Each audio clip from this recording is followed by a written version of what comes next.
दोस्तों, स्वागत है आप सभी का अपने YouTube चैनल इतिहास तरंगिणी में। हम प्राचीन भारतीय इतिहास को कंटिन्यू किए हुए हैं। पिछले कुछ वीडियोस में हम ऋग वैदिक सभ्यता पर अध्ययन कर रहे थे। इसी क्रम में इस वीडियो में हम ऋग वैदिक सभ्यता की आर्थिक स्थिति को समझेंगे। जैसा कि हमने पिछले वीडियो में ऋग वैदिक सभ्यता के समाज पर अध्ययन किया था, हमने देखा था ऋग वैदिक सभ्यता एक पशुचारित समाज था। पशुपालन पे इसका समाज स्थित था और साथ ही यह एक एग्रीगेरियन कम्युनिटी थी, एग्रीगेरियन कल्चर था, यानी कि यह पेस्ट्रल और एग्रीगेरियन समाज था साथ।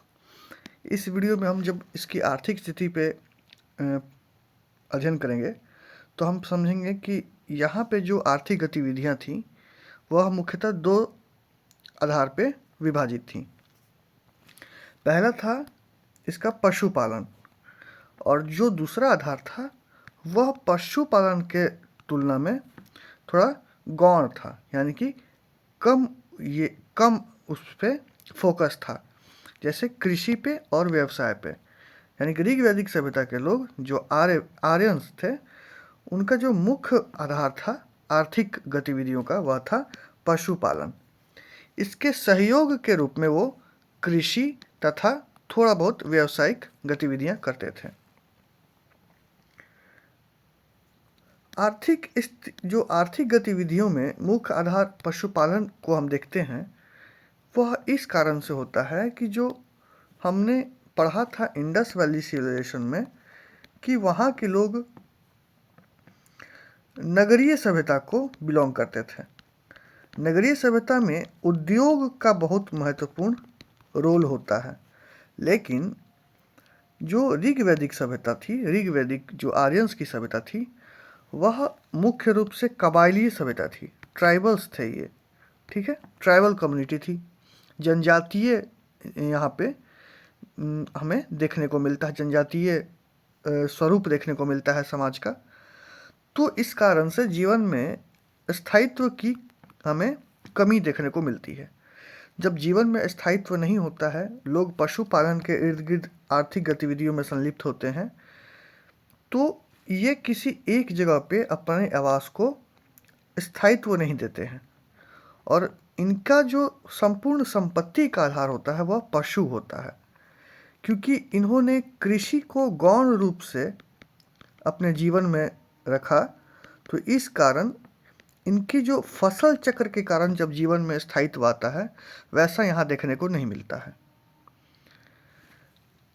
पशुपालन इनका जो प्रमुख आर्थिक गतिविधियों का आधार रहा, उसमें पशुओं में सर्वाधिक महत्व इन्होंने गाय को दिया। ऋग्वेद में पशुधन के लिए एक शब्द प्रयुक्त हुआ है जिसका नाम है सर्च।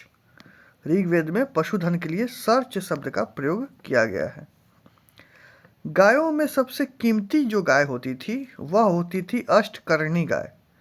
अष्टकर्णी गाय, इसका क्या अर्थ है अष्टकर्णी गाय का?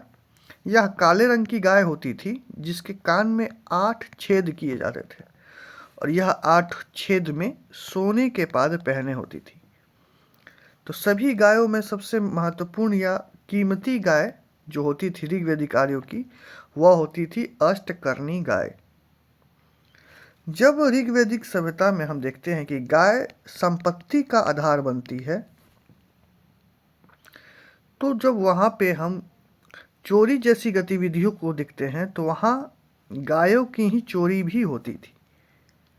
और जब गाय की चोरी होने के कारण कबीलों में जब युद्ध हो जाता था, संघर्ष होता था, तो इस युद्ध को गविष्ठ कहा जाता था। तो ऋग्वेद में एक और टर्म यूज हुआ है गविष्ठी या गविष्ठ। तो गविष्ठ उस युद्ध के लिए प्रयुक्त हुआ है जो गायों की चोरी के कारण युद्ध कबीलों के मध्य होता था। एक और टर्म इस्तेमाल हुआ है ऋग्वेद में जिसका नाम है गोमत।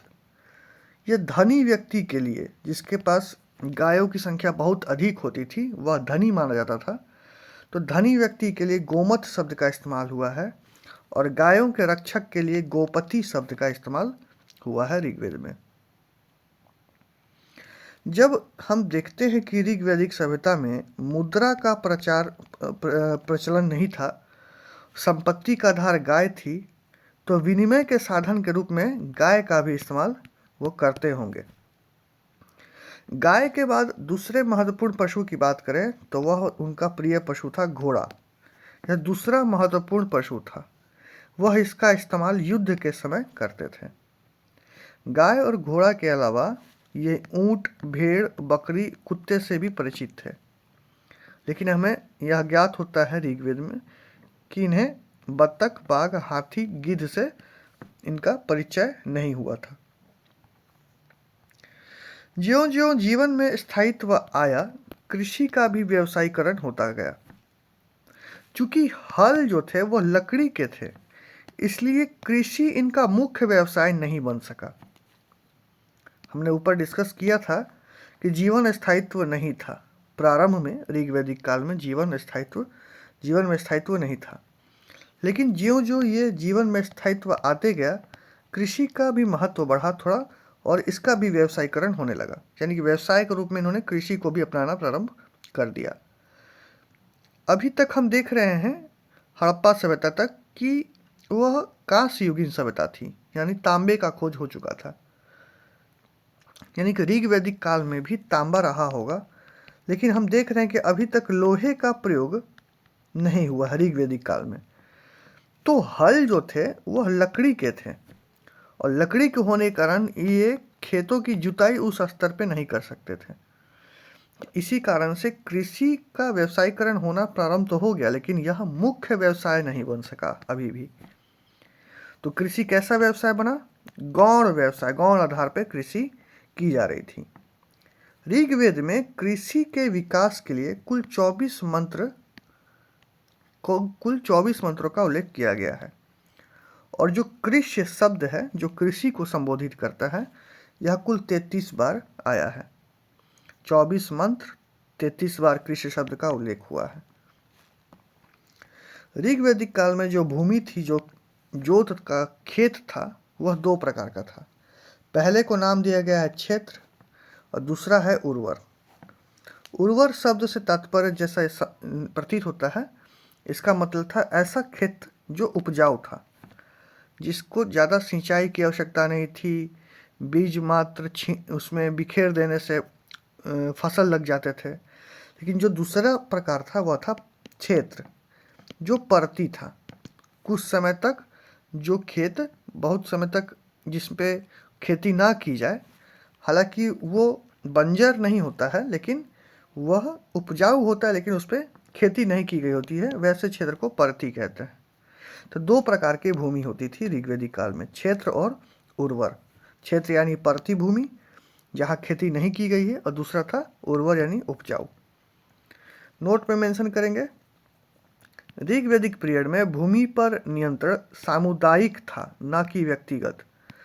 अब देखें, अभी जो भूमि है उसका महत्व इस स्तर पे नहीं हुआ है कि लोग इसे व्यक्तिगत स्तर पे इस्तेमाल करें। ये सामुदायिक या सामूहिक रूप से इस्तेमाल हो रहा था। जब आगे खेत का महत्व बढ़ेगा लोहे के आविष्कार के बाद, खोज के बाद, तो भूमियाँ व्यक्तिगत रूप से भी आवंटित होने लगेंगी। तब भूमि को लेके भी संघर्ष होगा। अभी फिलहाल सिर्फ गाय को लेके ही संघर्ष हो रहा है ऋग्वैदिक काल में। ठीक है, तो भूमि जो थी वह व्यक्तिगत न होकर सामुदायिक नियंत्रण के अंदर थी। ऋग्वेद में कृषि से संबंधित कई प्रकार के प्रक्रियाओं का उल्लेख किया गया है, जो इस प्रकार है। जैसे हम आज देखते हैं कि खेती से संबंधित कुछ टर्म्स हम यूज़ करते हैं, जैसे जुताई है, बुआई है, कटाई है, वैसे ही कुछ शब्द इस्तेमाल किए गए हैं कृषि से संबंधित ऋग्वेद में भी। आइए उनको देखते हैं एक एक करके। पहला है कि जो खेत की जुताई की जाती थी उसमें कितने बैलों का प्रयोग किया जाता था। तो किसी किसी जगह 2 बैलों का प्रयोग का उल्लेख मिलता है, 4 बैलों का, 6, यहाँ तक कि 8 बैलों के द्वारा खेत जोते जाने की भी जानकारी हमें मिलती है। जो ये हल होते थे जो ज़मीन में ऐसे जुताई करते समय बैलों में बांध के चलते थे, तो ये जो रेखा बनाती हैं ज़मीनों में जुताई के समय, उसे सीता कहा जाता था। तो सीता किसे कहते थे? हल से बनने वाली रेखा को सीता कहा जाता था। ठीक है, अगला है हलवाहे। हलवाहे जो होते थे उनके लिए जो शब्द इस्तेमाल हुआ है वो हुआ है कीमोश। बादल के लिए शब्द इस्तेमाल हुआ है पर्जन्य।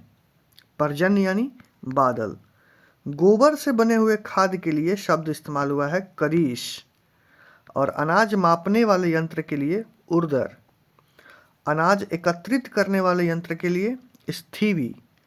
बुआई के लिए बप्पन। जुताई के लिए कर्षण। कटाई के लिए कृणंत। मड़ाई के लिए मृणंत। और हल के लिए लांगल शब्द का इस्तेमाल हुआ है। ये इंपॉर्टेंट है, इसको याद रखना है। हल के लिए लांगल शब्द का इस्तेमाल हुआ है ऋग्वेद में।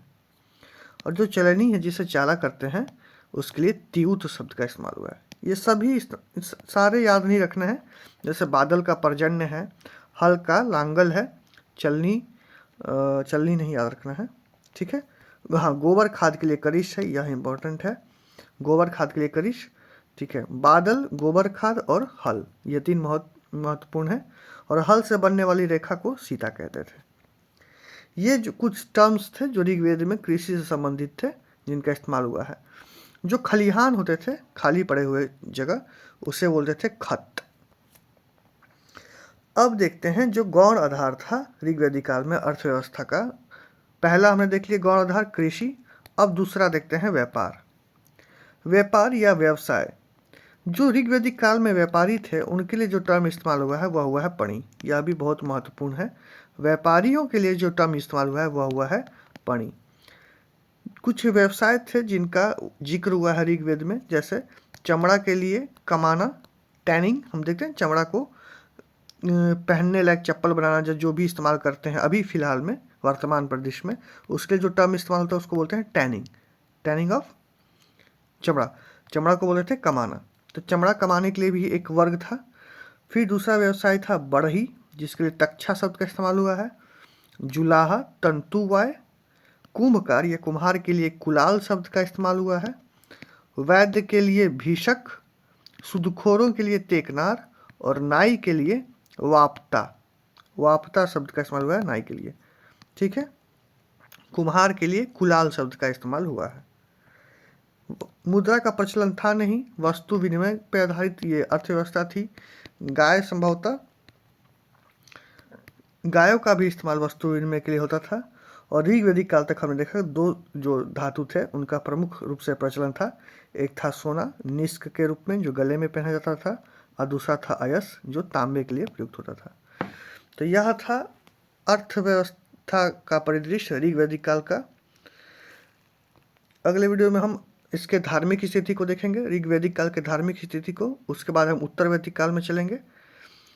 वीडियो को लाइक कीजिए, चैनल को सब्सक्राइब कीजिए और अपने दोस्तों में शेयर कीजिए। मिलते हैं अगले वीडियो में, तब तक के लिए धन्यवाद।